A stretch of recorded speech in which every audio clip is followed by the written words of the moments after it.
Hi guys, Jacob Rep here, and just want to thank you for watching Why Wednesday. I am here to introduce awesome people in the community that can impact you and who you can partner with to do awesome things here. So my guest is Jessie, and so Jessie, can you introduce yourself and who you're with? Yeah, well, thanks for having me. My name is Jessie Tobin, and I am with Girl Scouts of Greater Iowa, which is great timing because it's right in the middle of Girl Scout cookie season right now. Wow, Girl Scout cookie season. I love that. And what do we happen to have here? So we have the standard favorite, the Caramel Delight. Or Samoas if you're in a debate. Well, actually, that brings up a good point. Some people ask, like, what about the name change? Why do we call them Caramel Delight? Some people call them Samoas. And there's actually two different cookie bakers in the U.S. So we use the cookie baker that makes Caramel Delights. Mm-hmm. You'd have to travel to Eastern Iowa to get Samoas. They do exist. They're quite similar, but some people can tell the difference. That's right. And then the other cookie we have, did you want to know about that one too? Oh, 100%. So the other cookie is the chocolate caramel chip. It's new and gluten-free. And you are quite lucky because it's actually sold out across the state right now, or even nationwide. So, but we have a couple here today to sample. Wow, just to rub it in your face. So, chocolate chip caramel? Caramel chocolate chip with a touch of sea salt. Sounds amazing. I'm going to try it. Hopefully that's okay for you guys. And make sure that they order more. All right. So it's kind of like... Oh my gosh. It's kind of like a Chewy Chips Ahoy, but... Better. A little bit, well, more caramelly with a touch of sea salt. And better. And for a good cause. And because they're gluten-free, do you feel a little healthy? Yes. It's my excuse for eating like 8 in a row. Or the whole bag. Exactly. So, Girl Scout cookie season, be on the lookout. So, Jessie, tell us, who's your ideal person that you're trying to reach out to?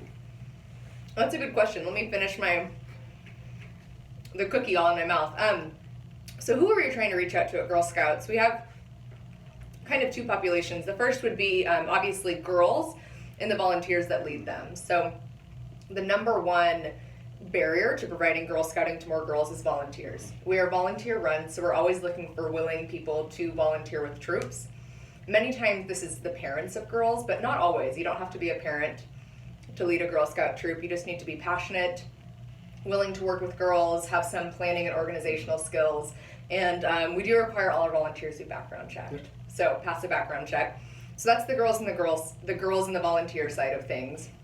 On the other end of the spectrum, we also need people who are wanting to partner with us on events, either corporations that want to do their corporate donations, or anyone who's just wants to make an impact in the community. We're a great organization to support in that capacity too. Yeah, and you guys do a ton of stuff. We were at the governor luncheon just the other day, and it blew my mind the number of just our U.S. senators that had been previously Girl Scouts. So great organization impacting. My favorite one is Cookies and Beers. Cookies on Tap, yeah. Cookies on Tap. Sorry, my fault. It's okay. That's in June, and we're doing it again this year at Iowa Tap Room. All right, so mark your calendar for June. So you guys are impacting a lot of people, so this probably drives a little bit of your what impacts you. So just share a little bit of why here, why Girl Scouts, just that motive right there. Yeah. Well, it's easy to I have a ton of whys of why I do what I do because it's such a great organization.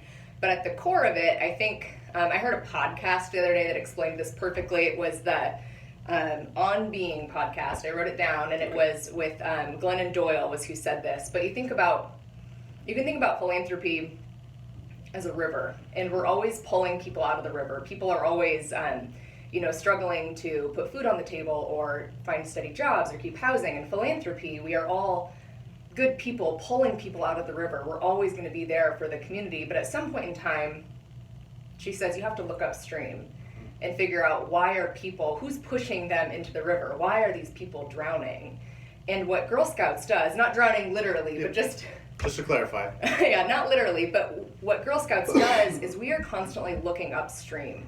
So we're thinking about, okay, what can we do for girls now, today, to prepare them for the future? What skills and experiences do they need? And we provide it for girls. So I guess my why is all of that, but condensed down into a nutshell is I do what I do because we are impacting girls in their future lives, today and in the future. So Yeah, that's amazing. Well, That was a long answer. Well, it's fine. I mean, just think about the potential of 30 years from now or 40 years from now. Somebody in your troop could be the next executive director of or CEO of a company, or a senator, or a governor, or any of those types of things. And just looking back and going, man, look at the impact. And there's a lot of other factors and other people that have done that, but just to look back, Yeah. it's amazing. Absolutely. There's a lot of factors in kids' lives to develop them into good leaders, but it could just be that one little snippet, even the opportunity where they meet a CEO and find out what it means to be a CEO, or it's those little daily interactions that might not mean a lot if there's just one of them, but when you put them all together in a series, it really does make an impact on our youth. So yeah, exactly. So we love the Girl Scouts. It's Girl Scout season, or cookie season. It's fully upon us now. So buy your cookies. Buy cookies, because it's a great cause, and they're amazing. I do want to do a little plug. This might happen after the fact, but my troop does sell cookies. Okay. So we're selling cookies tomorrow night. I know this might be afterwards, but tomorrow at the Fem City Market. In a couple weeks, we're selling at the Jordan Creek Mall. So if you're out and about in the communities, always look for your Girl Scouts, and you're building leadership skills every time you buy a box of cookies. So one box. I've never bought one box. Or 5 or 6, however many boxes. Only buy them in the dozen. But that does bring us down to, so you guys are doing good work. You have a great why, impacting the lives of tons of young women leaders that are also going to indirectly impact a lot of other future women leaders, which is cool, the ripple effects. But the people that are watching, what would be one piece of advice that you would give them? My piece of advice is, if you want to eat dessert first, you should eat your dessert first, because life is short, and to find happiness in every little day, every little moment. And I'm a dessert person, so I eat my Girl Scout cookies first. Great. It took me until college to do that. Sorry, Mom. But yeah, wait till you're over 8. Once you're an adult, then you can do it. Once you're an adult. So eat your dessert first if you want to. Life's short. That's phenomenal advice. Support the Girl Scouts. Buy from Jessie's troop. And every other troop that you see at anywhere, because it goes for a good cause. You're helping leaders in the future. So thank you for that. Reach out to Jessie if you have any questions, concerns, or ways you want to get involved, or maybe there's ways to partner that aren't even invented yet. Yeah, absolutely. We always love having those new conversations about new partnerships. Yeah, so reach out, and thank you for watching. We will see you next week. Bye, guys. Yeah.